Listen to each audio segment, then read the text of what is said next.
Twelfth में भी कोई ज़्यादा अच्छा नहीं था, मतलब एवरेज में था, हम्म। 74.6% आया मतलब। ओके। हाँ, तो वही जानना चाहती हूँ, मतलब अपना करियर को मतलब अच्छा कैसे करे, कॉलेज में अच्छा मतलब कैसे आए, ये हम्म। जानना चाहता हूँ। देखो, कॉलेज तो तुम्हारा करियर का सबसे इम्पॉर्टेंट पार्ट होता है, जहाँ तुम्हें अपना करियर शेप करना होता है। तो तुमने फर्स्ट पार्ट ये है कि तुमने चूज़ किया है अपना ब्रांच को अभी तक? मैकेनिकल। मैकेनिकल लिया है, ठीक है। हम्म। देखो, सबसे पहले तुम्हारे दिमाग में ये रहना चाहिए कि तुम्हें मैकेनिकल इंजीनियरिंग आना चाहिए। अगर तुमने मैकेनिकल इंजीनियरिंग चूज़ किया है तो ठीक है। तो यहाँ से हम्म। तुम्हारा फॉर्मल एकेडमिक एजुकेशन के बाद आ जाता है तुम्हारा प्रोफेशनल एजुकेशन, जो तुम्हारे कॉलेज का हम्म। 4 इयर्स का ग्रेजुएशन होता है, ठीक है। तो हम्म। इसके एंड में तुम्हें एक चीज़ अपने दिमाग में रखना है कि ये तुम्हारा अभी तक का जो एजुकेशन है ना, उससे बहुत ही ज़्यादा अलग है। क्योंकि इसके बाद तुम्हें इंडस्ट्री में एंटर करना है और फिर तुम्हें कम्युनिटी का एक पार्ट बनना है, जहाँ पे तुम यूज़फुल होने चाहिए तुम्हारे स्किल्स के थ्रू। तो तुम्हें पता ही होगा अभी बहुत सारा ये चल रहा है कि गेट एग्ज़ाम है, ईएस एग्ज़ाम है, इसरो एग्ज़ाम है, बहुत सारे एग्ज़ाम्स हैं, है ना। तो लोग जैसे ही कॉलेज घुसते हैं सोचने लगते हैं कि एग्ज़ाम्स का तैयारी कैसे करें, ठीक है। तो वो काफ़ी गोल ओरिएंटेड तुम्हारा प्रिपरेशन हो गया। लेकिन ये जो एग्ज़ाम है वो खुद ब खुद ही बहुत चेंज हो रहा है। तो पहली हम्म। बात कि अभी तो तुम इस एग्ज़ाम को कुछ बोल ही नहीं सकते। इतना बात पक्का है कि तुम्हें अगर मैकेनिकल इंजीनियरिंग में ही जॉब चाहिए, यानी कि कोर सेक्टर, तो फिर अभी के हिसाब से करेंटली देखा जाए तो गवर्नमेंट में ज़्यादा कोर जॉब्स हैं। जैसे प्राइवेट में उतना कोर जॉब्स नहीं रहता जो प्लेसमेंट के लिए आता है मैकेनिकल इंजीनियरिंग के लिए। But at the same time तुम्हारा गवर्नमेंट में बहुत सारा जॉब है जो तुम्हें कोर प्लेसमेंट्स देता है। जैसे कि इसरो या बार्क या डीआरडीओ को ही देख लो, तो वो बिल्कुल कोर जॉब होगा तुम्हारा, है ना, कि जो तुमने पढ़ा है वही यूज़ कर रहे हो। लेकिन इवन दो अगर तुम कोर में प्लेस हो भी जाते हो, लेट अस से टाटा में पोस्ट हो गए, तुम प्लेस हो गए, फिर भी वहाँ का काम तुम्हारा उतना ज़्यादा टेक्निकल नहीं होता। बहुत बार ये भी होता है कि फाइनेंस में डाल दिया, फिर मार्केटिंग में डाल दिया, फिर कुछ टाइप का मैंने देखा है खुद भी, ठीक है। तो सबसे इम्पॉर्टेंट तुम्हारे लिए है कि अभी तुम्हें अपना स्किल डेवलप करना है अच्छे तरीके से। और जैसे तुमने बोला कि तुम्हारा सीनियर सेकेंडरी में उतना अच्छा नहीं था परफॉर्मेंस, तो वो ज़्यादा कोई प्रॉब्लम का बात नहीं है। पहले तो तुम्हें ये चीज़ समझना है, क्योंकि ये दोनों एजुकेशन में काफ़ी डिफरेंस होता है। जो तुम्हारा सीनियर सेकेंडरी तक का एजुकेशन था ना, और अभी से जो तुम्हारा एजुकेशन है, तो सीनियर सेकेंडरी तक का जो भी तुमने फिजिक्स पढ़ा या फिर केमिस्ट्री पढ़ा या फिर मैथमेटिक्स पढ़ा, वो काफ़ी थ्योरेटिकल है, ठीक है। तो तुमने देखा होगा 12th के बाद बहुत लोग बीएससी के लिए भी जा रहे हैं, एमएससी के लिए जा रहे हैं उसके बाद, और कुछ लोग इंजीनियरिंग के लिए जा रहे हैं। तो वो काफ़ी बेसिक एजुकेशन है जो एक स्टूडेंट को पता रहना चाहिए। लेकिन अभी से तुम्हारा एजुकेशन काफ़ी प्रैक्टिकल हो जाएगा। हर चीज़ प्रैक्टिकल है। अभी से तुम्हारा कुछ भी थ्योरेटिकल नहीं है अगर तुम इंजीनियरिंग फील्ड में हो। तो तुम्हें इसीलिए चीज़ों को हर तरह से प्रैक्टिकली समझना पड़ेगा, है ना। अगर तुमने प्रैक्टिकली एप्लीकेशन समझ लिया जो भी चीज़ तुम पढ़ रहे हो, तो फिर तुम सही डायरेक्शन में जा रहे हो। अगर तुम सिर्फ थ्योरी पढ़ रहे हो, तो फिर वो अप्लाई नहीं हो पाएगा। फिर अल्टीमेटली अगर सिर्फ तुम थ्योरी पे ध्यान दे रहे हो, तो फिर तुम्हें फिर एकेडमिशन के ही पाथ में जाना पड़ेगा, या फिर तुम बीटेक के बाद एमएससी कर सकते हो और उसके बाद फिर तुम कंटिन्यू कर सकते हो या फिर पीएचडी कर सकते हो। लेकिन अगर तुम्हें प्रैक्टिकली इंडस्ट्री में अपना प्लेस बनाना है, तो फिर तुम्हें चीज़ों को भी प्रैक्टिकली समझना पड़ेगा, ठीक है। तो देखो, मैं इसे अच्छा। तुम्हारा 3 स्टेप में डिवाइड कर देता हूँ प्रॉपरली, ताकि तुम्हें समझ में आ जाए। अभी तुम फर्स्ट सेमेस्टर में हो? हाँ, मतलब ये फर्स्ट सेमेस्टर प्लान पूछ रहे हैं, मतलब कल हाँ। से ही मेरा कॉलेज का क्लास शुरू हुआ। ओके। तो देखो, फर्स्ट सेमेस्टर और सेकंड सेमेस्टर, ये दोनों मिला के तुम्हारा फर्स्ट फेज़ बनता है, ठीक है। यहाँ पे तुम देखोगे कि तुम सारे ब्रांचेस की चीज़ को पढ़ रहे हो। जैसे तुम्हारा इलेक्ट्रिकल का भी पढ़ाई चल रहा है, सिविल का भी पढ़ाई चल रहा है, मैकेनिकल भी थोड़ा पढ़ लोगे, कंप्यूटर साइंस का भी एक सब्जेक्ट ज़रूर होगा। तो ये हो जाता है कि तुम्हें सारे ब्रांच का नॉलेज होना चाहिए, क्योंकि आजकल चीज़ बहुत इंटरडिसिप्लिनरी हो रहा है। तो तुम्हें सबका थोड़ा थोड़ा आइडिया चाहिए। तो इस टाइम पे तुम किसी भी एग्ज़ाम का मत सोचो। ये तुम्हारा टाइम है अपना performance as an academics person, तुम्हें उसे इम्प्रूव करना पड़ेगा। और यही पॉइंट है जहाँ तुम सच में सीजीपीए पे अपना 100% फोकस दे सकते हो, क्योंकि तुम्हें और कुछ भी नहीं सोचना, ठीक है। तो सीजीपीए सबसे इम्पॉर्टेंट है। जितना ज़्यादा ऊपर ले जा सको उतना ज़्यादा लेके जाओ। इवन सोच सकते हो कि मेरे को सीधा टॉप करना है, क्योंकि सीजीपीए अभी जो बन जाएगा वो पहला तो तुम्हारा मोमेंटम क्रिएट करता है। क्योंकि तुम देखोगे, जो अभी तुम शायद नहीं समझ पाओगे, लेकिन आगे देखोगे जिन्होंने फर्स्ट सेकंड सेमेस्टर में सीजीपीए संभाल लिया, उनका बाद में ऑटोमेटिक सीजीपीए बनता जा रहा है, क्योंकि उन्हें समझ में आ गया कि नंबर कैसे स्कोर करना है, ठीक है। लेकिन जिन्होंने फर्स्ट अच्छा। सेकंड सेमेस्टर उन्होंने गड़बड़ाया, तो उनका आगे भी वैसा ही जाता है। फिर समझ लो उनका 4 साल चला गया, अगर तुमने फर्स्ट ईयर अपना गड़बड़ा दिया तो, ठीक है। तो फर्स्ट ईयर में तुम्हें सबसे ज़्यादा फोकस करना है सीजीपीए पे। विथ लर्निंग ऑब्वियसली, ये नहीं कि रट्टा मार के चले गए, ठीक है। तो समझ के चीज़ों को सीजीपीए जितना ऊपर उठा सकते हो उतना ऊपर उठाओ। जैसा मैंने बोला, पहला तो ये तुम्हें मोमेंटम देगा, दूसरा इंपॉर्टेंट है कि ये तुम्हारा एक सीजीपीए बिल्ड कर देगा। जैसे मान लो तुमने 9 ले आया फर्स्ट सेमेस्टर में, अब सेकेंड सेमेस्टर में तुमने 8 भी लाया, तो फिर तुम्हारा एवरेज क्या हुआ, 8.5 के आसपास ही होगा। सेकंड थर्ड फोर्थ में तुम अगर 7 भी चले गए तो भी वो तुम्हारा बैलेंस कर लेगा, ठीक है। क्योंकि इतना तुम समझ के चलो कि अगर तुमने एग्ज़ाम्स का तैयारी किया अगर 6-7 सेमेस्टर में, तो तुम्हारा सीजीपीए थोड़ा ना थोड़ा तो जाएगा ही, ठीक है। तो इसीलिए ये तुम्हारा एज अ बैकअप भी रहता है। तो फर्स्ट सेकंड सेमेस्टर में सीजीपीए लाना बहुत इंपॉर्टेंट है। दूसरा इंपॉर्टेंट चीज़ बता रहा हूँ, जैसे अभी तुम फिजिक्स और केमिस्ट्री भी पढ़ोगे, मैथमेटिक्स का भी एक सब्जेक्ट रहेगा, है ना। तुमने अगर देखा होगा अपना करिकुलम, तो वो रहेगा ही रहेगा, वो इंजीनियरिंग का फर्स्ट ईयर है। तो ये एक पॉइंट है जहाँ तुम अपना फिजिक्स और मैथमेटिक्स को इम्प्रूव कर सकते हो, समझ रहे हो। तो ये मत करना कभी, क्योंकि बहुत लोग सोचते हैं मेरा 11-12 का बैकग्राउंड उतना अच्छा नहीं है तो मैं HC वर्मा और फिर 11-12 के मैथमेटिक्स का इरोडोव और ये सब पढ़ने लगता हूँ। जैसा कि मैंने बोला कि ये दोनों जो तुम्हारा एकेडमिक पार्ट है, दोनों कम्प्लीटली डिफरेंट है, तो उसे पढ़ के इसमें उतना बेनिफिट नहीं होगा। लेकिन अभी जो पढ़ रहे हो वो अगर तुमने कर लिया तो वो तुम्हारा उस पार्ट को कवर कर लेगा 11-12 का, जो तुमने मिस किया था और इंजीनियरिंग में ज़रूरी था, ठीक है। तो अभी जो फिज़िक्स चल रहा है, इंजीनियरिंग फिज़िक्स, इंजीनियरिंग मैथमेटिक्स, उसे सीखने का कोशिश करो। उसमें कहीं फंस जाते हो तो तुम पीछे पलट के देख सकते हो, या फिर अपने दोस्तों से कंसल्ट कर सकते हो, या फिर आजकल तो लेक्चर्स भी काफ़ी अवेलेबल है। तीसरा चीज़ सुनो, काफ़ी इंपॉर्टेंट है, बहुत सारे लेक्चर्स अवेलेबल है MIT से और येल यूनिवर्सिटी से। देखा है कभी तुमने यूट्यूब पे? हाँ, वो उसको खोला है यूट्यूब में, खोला है लोगों में नहीं देखा। हाँ, तो एक एक होगा तुम्हारा वॉल्टर ल्यूइन का और दूसरा होगा शंकर रामामूर्ति का, ठीक है। ये कुछ भी नहीं है, वहाँ के बेसिक जो फर्स्ट ईयर के होते हैं ना सब्जेक्ट्स इंजीनियरिंग में, ये उन्हें पढ़ाया, और ये सारे बहुत ही बेसिक हैं जो तुम्हारे लिए भी एप्लीकेबल है, ठीक है। तो इन सारे लेक्चर्स को फ्री का फॉलो करो, यूट्यूब में सारे हैं, जस्ट सर्च करो कि फिज़िक्स 101 बाय वॉल्टर ल्यूइन या फिज़िक्स बाय शंकर रामामूर्ति, ये सारे सर्च करो, यूएल यूनिवर्सिटी, MIT यूनिवर्सिटी, तुम्हें तुरंत पूरा प्लेलिस्ट मिल जाएगा, ठीक है। उसे एक एक करके तुम फॉलो कर सकते हो, तो तुम्हारा एक समझ बनेगा, क्योंकि यहाँ पे बहुत कम ही टीचर होते हैं जो उतना प्रैक्टिकली समझाते हैं जैसे वहाँ के टीचर समझाते हैं। तो अल्टीमेटली तुम्हें चाहिए वही, तो उस तरह से समझोगे तो तुम्हारे लिए काफ़ी फ़ायदा होगा, ठीक है। फिर आते हैं तुम्हारा सेकेंड ईयर और थर्ड ईयर का फेज़ में, ठीक। जैसा कि मैंने बोला, ये एग्ज़ाम्स काफ़ी डायनेमिकली चेंज कर रहे हैं, तुम कुछ भी नहीं बोल सकते कि तुम्हारे पास आउट के टाइम पे क्या रहेगा सिचुएशन, PSUs रहेंगे भी कि नहीं रहेंगे, है ना, या फिर गेट एग्जामिनेशन को कोई वैल्यू रहेगा कि नहीं रहेगा, कुछ भी नहीं बोल सकते हो, रह भी सकता है नहीं भी रह सकता है। तो सेकेंड ईयर से तुम्हारा टाइम स्टार्ट होता है मेनली कंसेप्चुअली अपने इंजीनियरिंग को समझने का, ठीक है। तो वहाँ पे तुम पहला काम कर सकते हो कि तुम NPTEL लेक्चर्स देख सकते हो। ये बहुत लोग गलती कर देते हैं जो सिर्फ कॉम्पिटिटिव एग्ज़ाम के पीछे भागते हैं, ठीक है, क्योंकि ये तुम्हारा बेसिक इंजीनियरिंग है। कॉम्पिटिटिव एग्जामिनेशन का जितना भी लेक्चर्स है वो हमेशा सरफेस पे ही रहेगा एग्ज़ाम क्रैक करने के लिए, ठीक है। तो कोई भी कॉलेज इंडिया में वो अल्टीमेटली फॉलो करता है IITs को ही, ठीक है। उनका सारा सिलेबस बनता है IITs से ही, जो भी इंजीनियरिंग का कॉलेज है। तो वो सारे लेक्चर्स जो हैं वो IIT के प्रोफेसर्स ने बनाया, MHRD ने बनाया, वो सारे लेक्चर उन्होंने डिसाइड किया क्या सिलेबस है, उन्होंने डिसाइड किया कि क्या सीखना है क्या नहीं सीखना।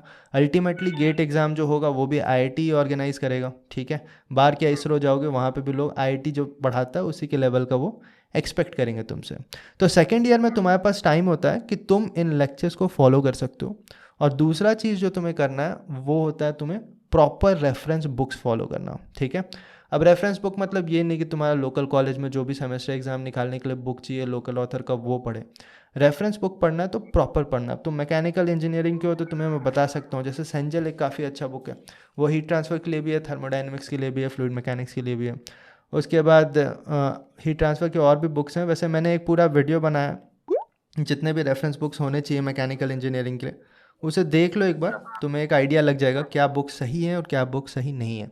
तो वो अगर तुम्हारे लाइब्रेरी में मिलता है तो अच्छी बात है, नहीं तो अगर तुम्हें ख़रीदना है तो ख़रीद भी सकते हो। अगर तुम सेकेंड ईयर में ही हो और तुम अच्छे बुक में इन्वेस्ट कर रहे हो तो दैट इज़ वेरी लेजिट, ठीक है। या फिर इवन सेकेंड हैंड भी तुम ले सकते हो, तो कोई प्रॉब्लम नहीं है। तो पहला होता है सबसे अच्छा कि तुम लाइब्रेरी में पढ़ लो, अगर तुम्हें बहुत ही अच्छा लगे तो तुम उसे ख़रीद लो, बस इतना सिंपल है, ठीक है। तो जो सेकेंड ईयर और थर्ड ईयर का टाइम होता है उस टाइम पे तुम्हें मिलता है टाइम कि तुम प्रॉपर रेफरेंस बुक्स भी पढ़ सकते हो और तुम NPTEL के लेक्चर्स भी फॉलो कर सकते हो। अभी अगर तुमने ये काम कर लिया, दो काम, पहला कि तुमने अपना बेस इंप्रूव कर लिया और तुमने अपना एकेडमिक परफॉर्मेंस इंप्रूव कर लिया फर्स्ट ईयर में, और सेकेंड ईयर में तुमने चीज़ों को अच्छे तरीके से कंसेप्चुअली पढ़ा प्रॉपर सोर्सेज से, तो ये दोनों कॉम्बिनेशन काफ़ी डेडली होता है। फिर तुम एक अच्छे एकेडमिशियन भी हो और उसके साथ तुम अच्छे इंजीनियर भी हो, ठीक है। उसके बाद जब ये आ जाता है, फिर तुम किसी भी एग्जामिनेशन में से डायरेक्ट कर दो, तुम्हारे सारे एग्जामिनेशंस निकलने लगेंगे। लोग गलती यहीं पे करते हैं इंजीनियरिंग में घुसने के बाद। हाँ पहला गलती होता है फर्स्ट ईयर पूरा बर्बाद कर दिया, क्योंकि पहली बार फ्रीडम मिला। अभी तो खैर मैक्सिमम लोग घर से ही स्टार्ट करेंगे तो चीज़ थोड़ा अलग है, लेकिन मैक्सिमम लोग यही करते थे। अगर फर्स्ट ईयर तुम्हारा मिला, क्योंकि 11वीं 12वीं में बहुत पढ़ाई किया, अचानक छूट मिला, तो फिर बहुत ज़्यादा मज़े किए, मज़े करते करते उनका एक साल ही पार हो गया। एक साल पार हो गया तो वो कभी बैक कर ही नहीं पाते उसे, फिर वो उसी ट्रेजेक्ट्री में चले जाते हैं। तो समझ लो 4 ईयर्स तुम्हारा बर्बाद हो गया, ठीक है। तो इसलिए फर्स्ट ईयर में काफ़ी ध्यान देना। और दूसरा चीज़ इंपॉर्टेंट है कि सेकेंड ईयर से तुम्हें टेक्निकली जो भी तुम्हारा ब्रांच है उसे अच्छे से समझना है। उसके बाद आता है कि तुम्हें एग्ज़ाम में अप्लाई करना है या फिर तुम्हें एमएस करने के लिए बाहर जाना है, कि क्या करना है वो तुम कंप्लीटली डिसाइड कर सकते हो। लेकिन ये रिक्वायरमेंट तुम्हारा मस्ट है, जो भी तुम्हारा प्रोफेशनल एजुकेशन है वो तुम्हें आना चाहिए, चाहे कुछ भी हो जाए, ठीक है। बताओ। अब भैया ये मतलब ओवरऑल आपको बोलेंगे कि फर्स्ट ईयर में हमें तुमको अच्छा से बेस बनाना है अपना। हाँ हाँ हाँ, और एकेडमिक्स में एक्सेलेंस करना है ही ना। हाँ, फर्स्ट ईयर में तुम्हें सीजीपीए बढ़ाना ही पड़ेगा, नहीं बढ़ाने का कोई सेंस ही नहीं बनता। क्योंकि फर्स्ट ईयर में ना तुम गेट का तैयारी करोगे, ना तुम प्लेसमेंट के लिए बिजी हो, ना कुछ, बस तुम्हें पढ़ाई करना है, ठीक है। तो सीजीपीए बहुत इंपॉर्टेंट होता है भाई। मान लो तुम्हें गेट देना ही नहीं है, तुम्हें यूएस के किसी टॉप यूनिवर्सिटी में एमएस करना है, मान लो तुम्हें एमआईटी में करना है, इतना ज़्यादा इंपॉर्टेंट है ना तुम्हारा सीजीपीए। अगर किसी एक इंसान का सीजीपीए 9.9 है मान लो, उसका कितना ज़्यादा वेट होता है वो तुम लोग अभी समझ नहीं रहे हो। मैक्सिमम लोग सीजीपीए पे उतना ध्यान नहीं देते, क्योंकि उन्हें लगता है कि प्लेसमेंट तो यार 7.5 के ऊपर वाले ही बैठ जाते हैं, लेकिन वो काफ़ी एवरेज हो गया, ठीक है। इवन तुम्हें इंडिया में भी एमटेक करना है या फिर पीएचडी करना है तो वो काफ़ी काफ़ी वेट क्रिएट करता है। तुमने अगर मेरे वीडियोस देखा है तो तुम्हें पता ही होगा कि मेरा भी परसेंटेज 11-12 तक कुछ खास नहीं था, हाँ वो तो लेकिन एक टाइम ये बहुत बड़ा मौका मिलता है लोगों को चेंज करने का, अपना पूरा का पूरा करियर। और ये इतना बड़ा चेंज तुम क्रिएट कर सकते हो ना 4 साल में, कि 4 साल में तुम उनसे भी आगे पहुंच जाओगे जो इवन आईआईटीज़ में घुस गए हैं, अगर तुमने ढंग से पढ़ाई कर लिया तो, ठीक है। तो इस चीज़ को ध्यान रखना। लेकिन हाँ, एक चीज़ तुम्हें याद रखना है कि ये जो 4 साल है ना, इट इज़ ऑलमोस्ट लाइक तुम्हें वर्क करना पड़ेगा विदाउट एनी अप्रिशिएशन, ठीक है। क्योंकि तुम किसी कॉलेज में घुस गए हो तो तुम्हें रिजल्ट कब दिखेगा? तुम्हें रिजल्ट 4 साल के बाद ही दिखेगा। अभी तो कोई कहीं तुम परफॉर्म भी नहीं करोगे, मान लो तुमने फर्स्ट सेमेस्टर सेकंड सेमेस्टर में टॉप मार दिया, फिर उससे क्या होगा? कुछ भी नहीं, इमीडिएट कुछ नहीं होगा, ठीक है। तो ये हमेशा सोच के चलना कि अगर 2 साल तुमने 11-12 में उतना काम नहीं किया तो अभी तुम्हें 4 साल काम करना पड़ेगा बीटेक के टाइम पे, और फिर उसको कंटिन्यूअसली करना पड़ेगा पूरे 4 साल, ठीक है।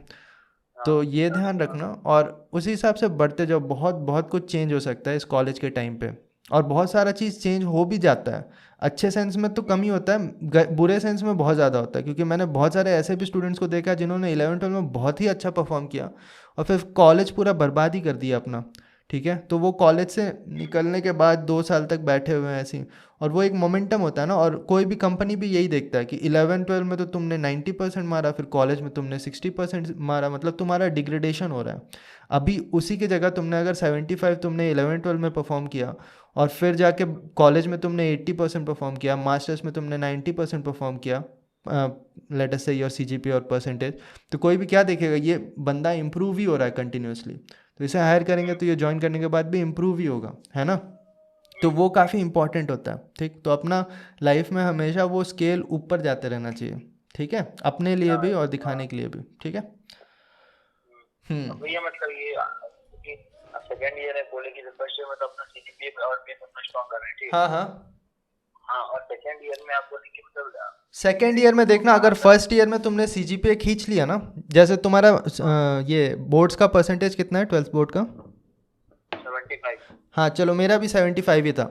तो 75 से खींच के मैंने 9.42 लाया फर्स्ट सेमेस्टर में, सेकंड सेमेस्टर में 9.78, तो मतलब दैट इज़ वेरी पॉसिबल। और मैं अपने सेक्शन में टॉपर भी बन गया था फर्स्ट और सेकंड सेमेस्टर। तो तुम अगर इतना खींच के ले जाते हो ना, उसके बाद सीजीपीए तुम्हारा ऑटोमेटिक आएगा। ध्यान देना, third fourth semester fifth semester अपने आप आ जाएगा, क्योंकि तुम्हें पता है बहुत अच्छे तरीके से कि कैसे स्कोर करना है।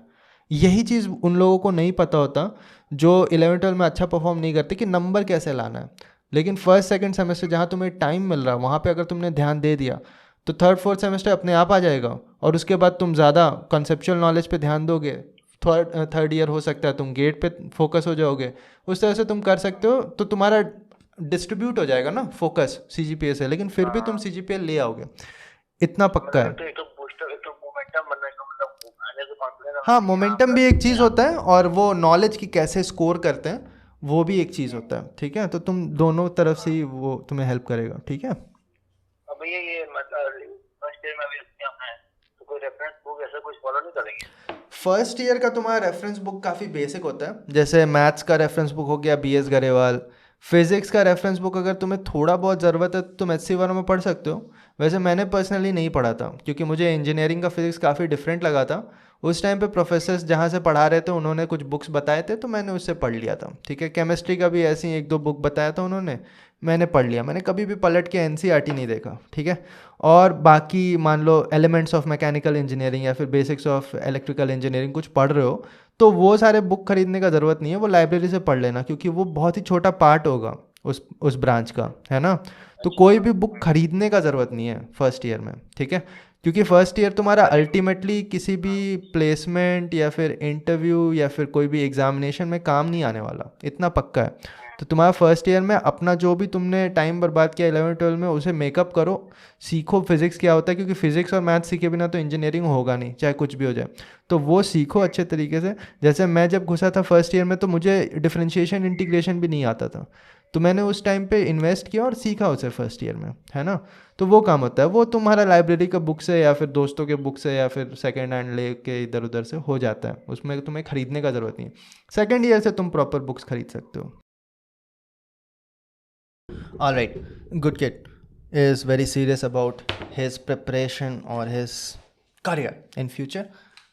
Here's the thing: a lot of you guys are requesting. I know the whole conversation was in Hindi, but I'm going to make a small summary in English as well, so that people who are not able to understand Hindi, they will also get the gist of the whole conversation. So this is what actually we talked about. The question basically was, I've just gotten into my college and I want to know how to shape the best possible career. He's joined mechanical engineering, any engineering field that you have joined, whatever, completely up to you. 4 years of time that you have to shape your career properly or to give it a good start. So basically we divided the whole 4-year thing into 3 different parts. So first part is the first year. A first year comprises of the first and the second semester. So in engineering, we have common subjects going on in the first and the second semester. All the branches subjects will be taught to you because of the interdisciplinary nature these days of engineers. And it will also be having basic physics, basic chemistry, mathematics, all those things. So in first year, what your target should be is that I have to build very good CGPA. Now, no matter what people say regarding CGPA, no matter what is the lower limit of most of the jobs that are going to be in your campus placement, CGPA is humongously important. I know that scoring a very good CGPA is not equivalent to you being a very good engineer, but trust me, the world think that it is.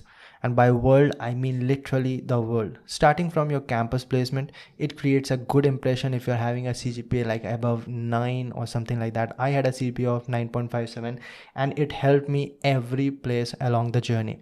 Now talking about other places like BARC, ISRO, if you are appearing for masters in IIT or PhD in IITs, and over there also professors will certainly appreciate if you have a very brilliant CGPA. And then coming to really literally the world, if you're appearing or applying for MS abroad, CGPA is the most important thing now, especially now that a lot of colleges have waived off GRE scores. So definitely CGPA is extremely important, and first year is the time where you have nothing else to do. You do not have to focus towards your campus placements. You do not have to focus towards your competitive examination. All you have to do is build CGPA. Now, building CGPA in first year helps you in 2 ways. Number one, it gives you a momentum. So if you now know how to score good CGPA, you automatically will be scoring good CGPA in the subsequent 3rd, 4th, 5th, 6th, 7th semesters. Now, the second one, even if you don't score that good, the first year you have already scored a very high CGPA, then your aggregate CGPA still remains high. So definitely first year CGPA is very important. Another problem with first year is the part where most of the student gets all of a sudden freedom. They maybe work very hard till their 12th standard, and now they want to enjoy and relax. You waste first year, you waste your BTech. It is as simple as that. So you have to take care that you take charge. Don't watch those movies and all where they enjoy a lot in engineering colleges. First year you have to focus. This is the point where it is all just how your career is going to go. So definitely do that. This is also a time where you can focus on learning the basic physics, chemistry, and mathematics. If you missed it till senior secondary part, that's what you should be doing first year. Now moving to the second year and the third year. The second and third year is the most pivotal part when it comes to basic engineering that you are studying. May it be any branch, but basic engineering is mainly studied in the second and the third year. The seventh semester is kind of more of an application. Very important subjects are not there in seventh semester. Even your competitive examinations basically test your second year and third year. So this is the point where you understand things conceptually. The biggest mistake that most people make is they directly jump into competitive examination preparation. Competitive examination preparation does not focus, at least the training or the coaching that is going on these days, does not focus that much on conceptual learning. So for having a conceptual learning, you focus towards good NPTEL lectures, fast forward it if it is too slow for you, and good reference books. I've already made list of good reference books for mechanical engineering. Jaspal Singh sir was over here. He talked about a list of good reference books for civil engineering, but I'm sure for any branch you will be able to find it out. Follow good reference books and follow them properly. Don't spend time solving the questions behind the subjects, but use it to understand engineering properly. The second thing obviously would be the NPTEL lectures. Now somewhere around the third year you may start your preparation towards competitive examination, completely up to you, or you may start your preparation towards doing MS abroad, whatever your goal is. Now the fourth year is highly going to be focused towards your campus placement. One thing that I'm going to say right away, please do not miss your campus placements until and unless it is a job of like 10,000 or 15,000 rupees per month, and it is going to also have a bond amount. And also there are some freaky jobs these days that are going to ask you for money like 1 to 1.5 lakh rupees.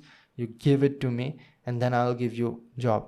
Never made sense to me. I do not know why some people pay that amount of money. I think that it is misinformation. Otherwise, do sit for campus placement. Any recognized company, even if you're a mechanical engineer and you have to sit for TCS or Capgemini or Wipro, definitely go for it. A job is certainly going to be helpful. There is no longer the time or the era where people are taking drop after their graduation to prepare for competitive examination. So that's all that we discussed. Apart from that, one thing that is going to make you stand out the most is working on your speaking skills. For that, I have my second YouTube channel.